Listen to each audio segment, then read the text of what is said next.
Hello all, my name is Prakash and welcome back to my YouTube channel. కొత్తగా మీరు నా ఛానల్కి వస్తే కనుక నా ఛానల్లో మూవీ రివ్యూస్, ఇంట్రెస్టింగ్ వ్లాగ్స్ అన్నీ చేస్తూ ఉంటాను. సో మీరు కంటెంట్ చూడండి, నచ్చితే నా ఛానల్ని లైక్ చేయండి, షేర్ చేయండి, సబ్స్క్రైబ్ చేయండి. So without any late let's get started. ఈ వీడియోలో మనం డిస్కస్ చేద్దాం రీసెంట్గా రిలీజ్ అయిన after 6 years of gap NTR గారిది మూవీ రిలీజ్ అయింది దేవరా. సో చెక్ చేద్దాం మూవీ ఎలా అనిపించింది అనేది. సో విత్ డీటెయిల్డ్ అనాలిసిస్ చేద్దాం. సో ఫస్ట్ విషయానికి వచ్చేసరికి మీరు ఇప్పటివరకు చాలా రివ్యూలు చూస్తుంటారు. యాక్చువల్లీ నేను పొద్దున ఇచ్చేవాడిని రివ్యూ. మూవీ 7 o'clockకి చూసాక తర్వాత నాకు ఆఫీస్ ఉంది, వెళ్ళి ఆఫీస్ అయిపోయాక వచ్చి రివ్యూ ఇస్తున్నాను. ఫస్ట్ టికెట్స్ రేట్ ఎందుకంత హై పెట్టారో నాకు తెలియదు. సో అంత గొప్ప కంటెంట్ అయితే మూవీలో ఏం లేదు. Regular template commercial film and mass action drama with family sentiments and emotion. బేసిక్గా ఈ జానరాకి చెందిన మూవీ ఇది. అండ్ చాలా బేసిక్గా చూసుకుంటే కనుక story routine, screen play routine, అన్ని రొటీన్ ప్యాటర్న్సే ఉంటాయి. సో ఫస్ట్ ఆఫ్ ఆల్ ఈ ప్యాటర్న్ ఏదైతే ఉందో పార్ట్ 1, పార్ట్ 2 అసలు అనవసరం ఈ మూవీకి పార్ట్ 2 తీయడం. ప్రతిదీ మనకి ప్రతి మూవీ రిలీజ్ అవుతున్న ప్రతి మూవీ పార్ట్ 1, పార్ట్ 2 అనేది ఎట్లా అయిపోతుందో ఈ మూవీకి ఏదో ఆర్టిఫిషియల్గా పెట్టి పార్ట్ 2 తీయాలి అన్నట్టు తీశారు. అసలు 3 గంటల సినిమా మనం ఆల్రెడీ ఫినిష్ చేసేయచ్చు ఉన్న డ్యూరేషన్లో. బట్ యా, రెండోది నాకు ఫస్ట్ నెగిటివ్స్ మాట్లాడదాం, తర్వాత పాజిటివ్ మాట్లాడదాం. రెండో పాయింట్కి వచ్చేసరికి అసలు మూవీలో జాన్వీ కపూర్ ఎందుకుందో అర్థం కాలేదు. అసలు ఫస్ట్ హాఫ్ అంతా వెయిట్ చేసా, వేర్ ఇస్ షీ లేదే.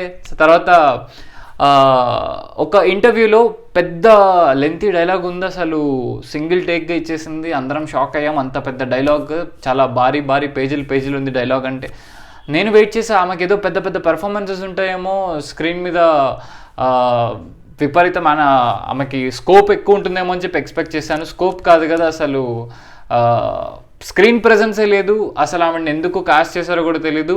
అండ్ సెకండ్ పార్ట్ కోసం వెయిట్ చేసేదాకా అంత ఇంట్రెస్ట్, ఓపిక రెండూ లేవు. ఆల్రెడీ 3 గంటల్లో చాలా పేషెన్స్ టెస్ట్ చేశారు.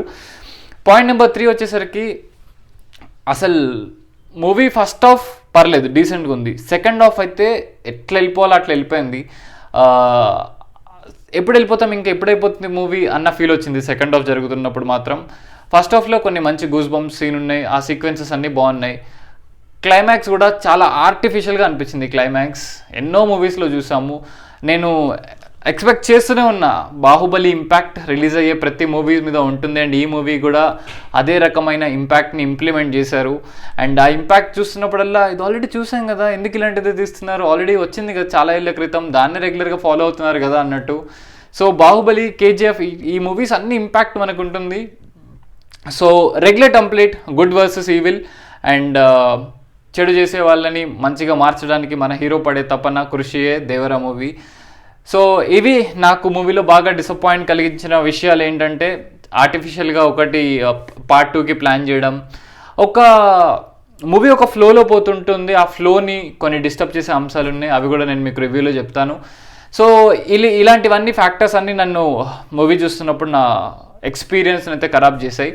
So coming to first half, చాలా బాగుంది. ఓపెనింగ్ సీక్వెన్స్ నుంచి ప్రకాష్ రాజ్ గారి వాయిస్ ఓవర్తో మూవీ ఓపెన్ అయ్యి అజయ్ ఏదో వెతుకుతూ ఉంటాడు, ఆ వెతుకుతున్న దానికి ప్రకాష్ రాజ్ ఇచ్చే ఎలివేషన్ చాలా బాగుంది. ఆ ఎలివేషన్ నుంచి ఓపెన్ అయ్యి ఆ ఊరిని ఎస్టాబ్లిష్ చేసి ఆ మనుషుల్ని ఎస్టాబ్లిష్ చేయడం, వాళ్ళ దగ్గర నుంచి మూవీ నరేట్ చేసుకుంటూ వెళ్ళడం బాగుంది. నాకు ఈ మూవీలో సైఫ్ అలీ ఖాన్ క్యారెక్టర్ కూడా బాగా నచ్చింది. అండ్ ఆయనకు ఉన్నంత వరకు చాలా బాగా పర్ఫామ్ చేశారు. డబ్బింగ్ సో డబ్బింగ్ అయితే దొబ్బింది. నాకు ఆయన క్యారెక్టర్ డబ్బింగ్ కరెక్ట్ సెట్ కాలేదా, ఇంకొంచెం ఫోకస్ చేయాలా అని అనిపించింది. అండ్ దేవరా క్యారెక్టర్లో ఎన్టీఆర్ గారి యాక్టింగ్ చాలా బాగుంది. అండ్ ఆ క్యారెక్టర్కి మనం పెద్ద మనిషి టైప్ ఆఫ్ క్యారెక్టర్కి కొంచెం రెస్పెక్టబుల్ మేనర్లో ఆయన స్క్రీన్ ప్రెజెన్స్ బాగానే చూసుకున్నారని చెప్పాలి. అండ్ ఫైట్స్ చాలా బాగున్నాయి. ఫస్ట్ ఒక వీళ్ళు చేసే రాబరీ సీక్వెన్స్ ఏదైతే ఉందో అది బాగా చూపిస్తారు. అసలు ఎలా వెళ్తారు, ఎలా చేస్తారు ఆ రాబరీ, అందులో మన దేవరా ఎలాంటి విన్యాసాలు చేస్తాడు అవి చూపించుకుంటే ఎస్టాబ్లిష్ చేసిన ఫస్ట్ సీక్వెన్స్ బాగుంది. వాళ్ళు కోస్ట్ గార్డ్తో ఎట్లా ఫైట్ చేస్తారు, అట్లాంటి సీక్వెన్సెస్ అన్నీ చాలా బాగున్నాయి. ఆన్ స్క్రీన్ చూస్తున్నప్పుడు డెఫినెట్గా ఎంటర్టైన్మెంట్ వస్తుంది. అండ్ ఇవే కాకుండా శ్రీకాంత్ గారికి 2-3 డైలాగులకి పరిమితం అయిపోయారు. ఆయనకు కూడా పెద్ద స్కోప్ ఏం లేదు, ఒక పెద్ద మనిషిని కూర్చోబెడదామా అన్నట్టు కూర్చోబెట్టారు. అంత నేను ఇంకా ఒక different kind of mass elevation expect చేశాను. మనం ఆ క్యారెక్టర్ని మూవీకి తెస్తున్నామంటే ఏదో ఒకటి జనరేట్ ఇవ్వాలి కదా. మనకి ఇప్పుడు ఏ క్వశ్చన్స్ వచ్చినా ఇప్పుడొద్దు అన్ని పార్ట్ 2లో డిస్కస్ చేద్దాం అంటూ ఉంటారు కొంతమంది. బట్ అది కాదు కదా మూవీకి వెళ్ళింది, వాళ్ళందరినీ ట్రైలర్లో చూపెట్టి. అండ్ ఆ దావూదీ సాంగ్ అయితే అసలు లేపేశారు మూవీలో నుంచి. అసలు ఆ సాంగే లేదు, Dawoodi song. And Chuttamalle song వచ్చిన ప్లేస్మెంట్ కూడా ఇప్పుడు అవసరం ఈ సాంగ్ని తొందరగా కానివ్వండి. ఎందుకంటే ఒక టెంపోలో వెళ్తుంది మూవీ, ఆ టెంపోని బ్రేక్ చేసి ఒక ఆర్టిఫిషియల్ సిచ్యువేషన్ క్రియేట్ చేసి వస్తుంది ఆ సాంగ్. అండ్ ఫస్ట్ హాఫ్లో సినిమాటోగ్రఫీ చాలా బాగుంటుంది. ఎన్టీఆర్ ఎంట్రన్స్ కానీ, ఆ మాస్ ఆయుధ పూజ సాంగ్లో డ్యాన్స్ కానీ, ఫైట్స్ కానీ గూస్ బంప్స్ ఉంటాయి, అవి చాలా బాగుంటాయి. And predictable story. Second half చూస్తున్నప్పుడు తెలుసులేరా తొందరగా కానివ్వండిరా అన్న ఫీల్ అయితే వస్తుంది. ప్రెడిక్టబుల్గా వెళ్ళిపోతూ ఉంటుంది. అండ్ అదే ఇప్పుడు ధైర్యంగా బతికే వాళ్ళకి భయాన్ని పరిచయం చేద్దామని తనే ఒక భయంగా మారదామని అవుతాడు. ఆ కాన్సెప్ట్ కూడా నాకైతే వర్కౌట్ గల. మీకు ప్రాక్టికల్గా వర్కౌట్ అయిందంటే do let me know in the comment section. So బేసిక్గా చెప్పాలంటే మూవీ వన్ టైం చూడొచ్చు. ది బెస్ట్ అంటే కాదు, అలా అని తీసి పడేసేదా అంటే కాదు, పర్లేదు ఒక మాదిరిగా ఉంది. ఎందుకంటే ఫస్ట్ హాఫ్ బాగుంది కాబట్టి.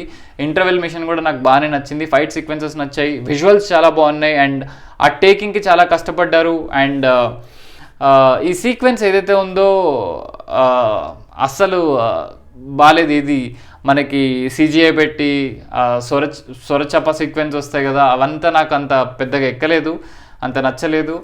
అండ్ క్లైమాక్స్ కూడా అట్లా ఎండ్ చేసేసరికి నాకు ఒక సినిమాటిక్ ఎక్స్పీరియన్స్ అయితే పోయింది. సో వెయిట్ చేయాలి నెక్స్ట్.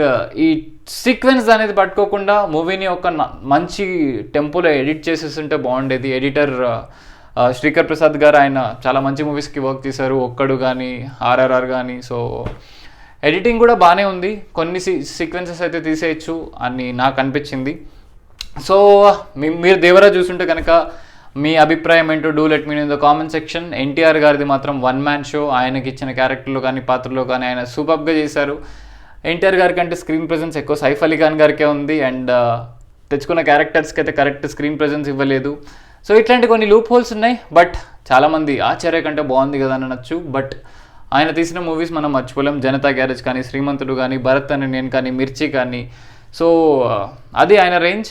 బట్ ఒక్కడు మగాడు రబుజ్జి అనిరుద్ధ్ రవిచంద్రన్ ఇచ్చిన బ్యాక్గ్రౌండ్ మ్యూజిక్ మూవీకి ఎక్స్ట్రాడినరీ.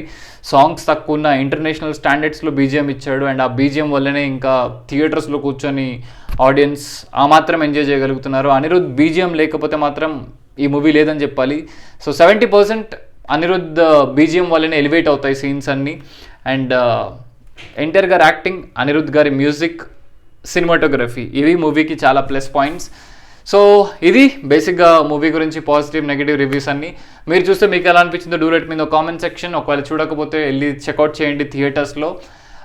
ఏమో మీకు నచ్చచ్చు అండ్ మీరు ఎంజాయ్ చేస్తాం బేసిక్గా. బట్ చాలా వరకు ఉండవు కనెక్షన్స్, లూప్ హోల్స్ అవన్నీ. సో మీరు చూసాక మీకు అర్థమవుతుంది. That's all from my end. ఒకవేళ మీకు ఈ వీడియో నచ్చితే కనుక లైక్ చేయండి, షేర్ చేయండి, సబ్స్క్రైబ్ చేయండి. నచ్చకపోతే కామెంట్స్లో నన్ను తిట్టండి.